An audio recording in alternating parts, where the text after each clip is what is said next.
அனைவருக்கும் வணக்கம். துலாம் ராசினியர்களுக்கு 5/7/2024 என்று இதை செய்தால் 10 கோடி கிடைப்பது உறுதி. அப்படி இன்றைய நாளில் நீங்கள் என்ன செய்ய வேண்டும், என்ன செய்யக்கூடாது, என்ன செய்தால் இன்றைய நாளில் என்ன மாதிரியான நன்மைகள் எல்லாம் உங்களுடைய வாழ்வில் ஏற்படும். குறிப்பா இன்றைய நாளில் உங்களுடைய வாழ்வில் குடும்ப சூழ்நிலை ரீதியாகவும், உத்தியோகம், தொழில், வியாபாரம், கலைத்துறை, அரசியல் துறை, மாணவ மாணவிகள், விவசாய துறையினர், பெண்மணிகள் என அனைவருக்குமே என்ன மாதிரியான நன்மைகள் எல்லாம் ஏற்பட இருக்குது. குறிப்பா இன்றைய நாள்ல கிரகங்களுடைய சஞ்சார நிலைகள் என்ன என்று பார்க்கும்போது, மேஷத்தில் செவ்வாயும், ரிஷபத்தில் குரு பகவானும், மிதுனத்தில் சூரியன், சுக்கிரன், சந்திரனும், கடகராசியில் புதன் பகவான், கன்னியில் கேதுவும், கும்பத்தில் சனி வக்ர இயக்கத்திலும் சஞ்சரிக்கிறாரு. இந்த கிரகங்களுடைய சஞ்சார நிலைகளின் காரணமாக மேலும் என்ன மாதிரியான முன்னேற்றங்கள் எல்லாம் உங்களுடைய வாழ்வில் ஏற்பட இருக்கு என்பது குறித்தான முழுமையான பதிவு தான் இந்த வீடியோல நம்ம விரிவா பார்க்க போகிறோம். அந்த வகையில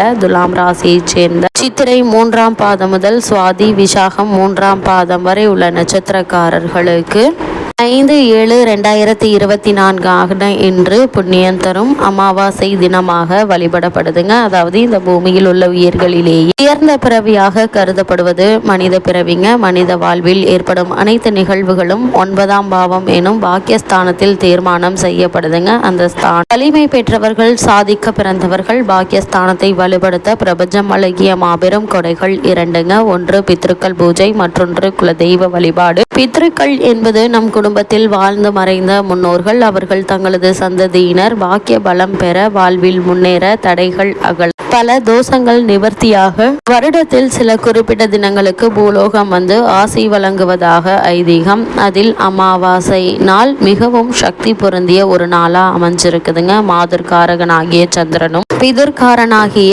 சூரியனும் ஒன்றாக இணையும் காலமே அமாவாசை எனப்படுங்க. அந்த தினத்தில் மறைந்த முன்னோர்களுக்கு திதி தர்ப்பணம் செய்து உணவு படையிலிட்டு ஆசி பெறும் போது நமது பாக்கியஸ்தானம் வலிமை பெறுங்க. இதன் மூலம் திருமண தடை, குழந்தை பிறப்பு தாமதம், வறுமை, நீடித்த நோய், கடன் தொல்லை போன்ற பிரச்சனைகளை நீக்கி கர்ம வினைகளுக்கு பரிகாரம் தேடி கொள்ளலாங்க. இயற்கையாக இறந்தவர்களுடைய ஆன்மாவிற்கு எளிதில் முக்தி கிடைத்து விடுங்க. மனவேதனை அடைந்து துர்மரணம் அடைந்தாலோ, கொடூரமான நோய் தாக்குதல் இருந்தாலோ அவர்களின் ஆன்மா எளிதில் முக்தி அடைவதில்லைங்க. இயற்கையாக மரணித்து முக்தி அடைந்தவரின் வீட்டில் சுப நிகழ்வு நடந்து கொண்டே இருக்குங்க. அகால மரணம் அடைந்த ஆத்மா முக்தி அடையும் வரை சில மன வருத்தம் தரும் நிகழ்வுகள் குடும்பத்தில் நடைபெற கொடுங்க. இதற்கு காரணம் அந்த ஆத்மா சாந்தி அடைய அவர்களில் சந்ததியினர் வழிபாடு முறைகளை சரியாக செய்யாததாங்க காரணம். இறந்த பிறகு ஆன்மாக்களுக்கு பிறவி குணம் இருக்காது, சாத்விக குணம் வந்துவிடுங்க. முறையான திதி தர்ப்பணம் கிடைக்க பெறும் ஒவ்வொரு ஆத்மாவுக்கும் நற்சக்தி உடையது தாங்க. அவர்களை முறையாக வழிபாடு செய்தால் தங்களின் அனைத்து சக்திகளையும் தன் சந்ததியினரின் முன்னேற்றத்திற்கு ஆசீர்வாதமாக வழங்குவார்கள். முன்னோர்களின் ஆன்மாக்களை யாரும் பார்க்க முடியாது, ஒவ்வொருவரையும் தனித்தனியாக வணங்கவும் முடியாது. எனவே பஞ்சபூதங்களையும் நவகிரகங்களையும் முன்னிறுத்தி உரிய மந்திரங்களோடு செய்யப்படும் திலஹோமம் இத்தகைய துர்மரணம் அடைந்த ஆத்மாவையும் சாந்தி அடைய செய்துவிடுங்க. ஹோமம் செய்ய முடியாதவர்களுக்கு அமாவாசை வழிபாடு நல்ல பலன் தருங்க. முன்னோர்களுக்கு சிரார்த்தம் செய்யாதவனுக்கு பித்ரு தோஷம் ஏற்படும். ஒருவேளை அதிகமான புண்ணிய பலத்தால் ஒருவன் தன் வாழ்நாளில் பித்ருதோஷத்தை அனுபவிக்காமல் போகலாங்க. ஆனால் அந்த பித்ருதோஷம் அவனது வம்சத்தினரை பாதிக்குங்க. ஒருவர் தன் தலைமுறைக்கு சொத்து சேர்க்காவிட்டாலும் பரவாயில்லை, பித்ருதோஷத்தை விட்டு செல்லக்கூடாதுங்க. அமாவாசை என்று முன்னோர்கள் ஆத்ம சாந்திக்காக செய்யப்படும் திதி தர்ப்பண பூஜையானது நம்முடைய வம்சாவளியினருக்கு பெரிதும் நலன் தருங்க. தர்ப்பணம் என்பது எள்ளும் நீரும் கொண்டு வலது ஆள்காட்டி விரலுக்கும் கட்டை விரலுக்கும் இடையிலான பித்ரு பூமிய ரேகைகள் வழியாக நீரை வார்த்து தரப்படுவதாகுங்க. இந்த தர்ப்பண நீரின் சக்தியானது பூமியின் ஆகர்ஷண சக்தியை மீறி மேல் நோங்கி எழும்பி சென்று பல கோடி மைல்களுக்கு தொலைவில் உள்ள பித்ருலோகத்தை அடையுங்க. தை அமாவாசை என்று இந்த சக்தியானது மிகவும் அபரிமிதமாக பெருகுகிறதுங்க. மாதந்தோறும் அமாவாசை என்று தர்ப்பணம் தர முடியாதோர் ஆண்டுக்கு ஒரு முறை வரும் தை அமாவாசையில் தர்ப்பணம் கொடுத்து அனைத்து மாதத்திலும் தர்ப்பணம் தந்த பலனை பெறலாங்க. இந்த அமாவாசையான இன்று எப்படி விரதம் இருக்க வேண்டும் என்று பார்க்கும்போது, அமாவாசை நாளில் யாரெல்லாம் பித்ருக்கள் என்று சொல்லப்படும் முன்னோர்களை, பெற்றோர்களை முறையாக வழிபட்டு வணங்கி ஆராதிக்கிறார்கள் செய்வார்களோ அதனால் கிடைக்கும் பலன்கள் மொத்தமும் அவர்களுக்கு மட்டுமின்றி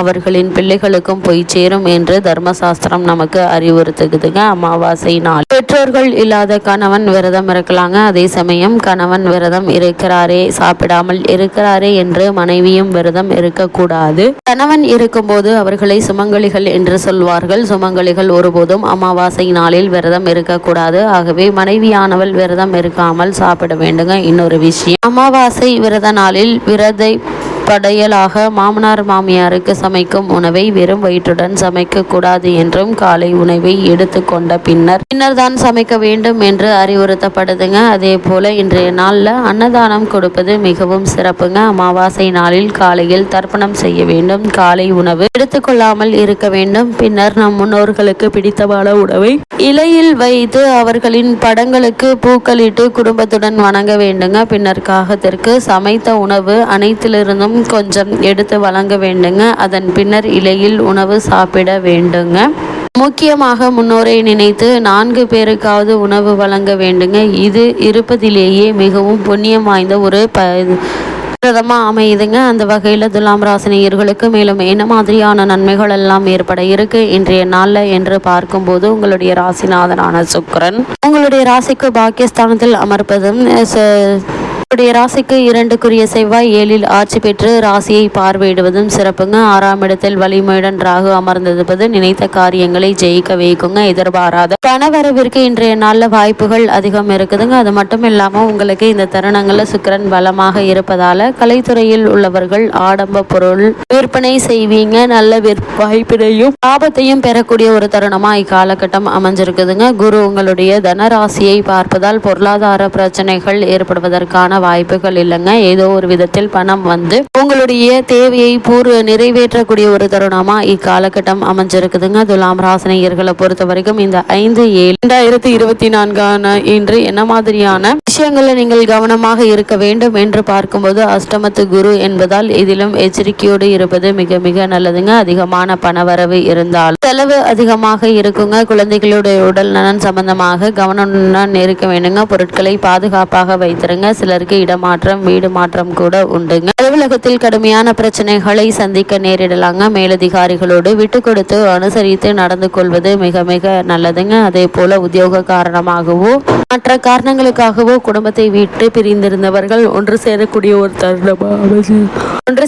ஒரு தருணமா அமைஞ்சிருக்குதுங்க. அதே போல வெளிநாடு சென்று வேலை பார்க்க வேண்டும் என்ற விருப்பம் இருந்துச்சு அப்படின்னா அதற்கான முயற்சிகளை தற்போது நீங்கள் தாராளமாக மேற்கொள்ளலாம். சிறு முயற்சியிலேயே உங்களுக்கு வெற்றி கிடைப்பதற்கான சாத்தியக்கூறுகள் அதிகம் இருக்குது. துலாம் ராசி நேயர்களுக்கு கிரக நிலைகளின் ரீதியாக கூறப்படும் பரிகாரம் என்ன என்று பார்க்கும்போது, ஒவ்வொரு வெள்ளிக்கிழமையும் மாலை மகாலட்சுமிக்கு ஒரு தீபம்,